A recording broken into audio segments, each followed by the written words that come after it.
Ka-winner, ano ang gagawin mo kapag sinabi ng partner mo na wala na siyang nararamdaman sa'yo?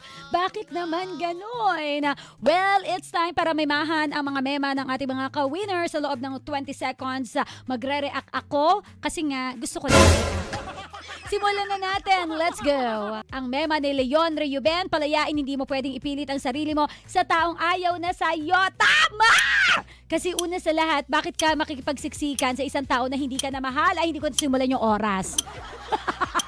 Una, hindi ka sirdinas para ipagpilitan mo ang sarili mo sa taong yan. Lalo ka lang masasaktan. Imbis na maging masaya ka, nagiging malupit ka lang sa sarili mo, ikaw lang din ang pumipili ng bato na ipupukol sa ulo mo. Gets?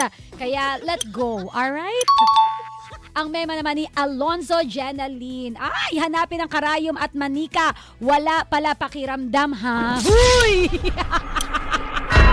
Naging mangkukulam yan. Alam mo, minsan no, hindi natin gusto na maging masamang tao. Minsan nagiging masamang tao tayo ng dahil sa kanila. Pero wag mong hayaan na maghari ang dilim. Lagi mong isipin na hindi mo kailangang ilagay ang batas sa iyong mga kamay. Let go. Hayaan mo na lang siya. Never say die. Tomorrow is another guy. Okay?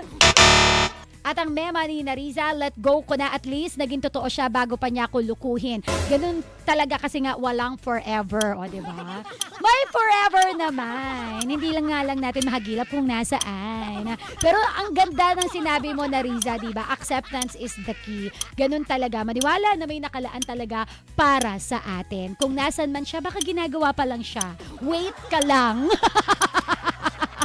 So, ka-winner, kung ikaw ang tatanungin, ano ang gagawin mo kung isang araw nga biglang sinabi ng partner mo na wala na siyang nararamdaman sa'yo? Comment mo na yan sa ibaba. Until next, Mema sabi with Mama Colleen dito sa Win Radio. Heart, heart!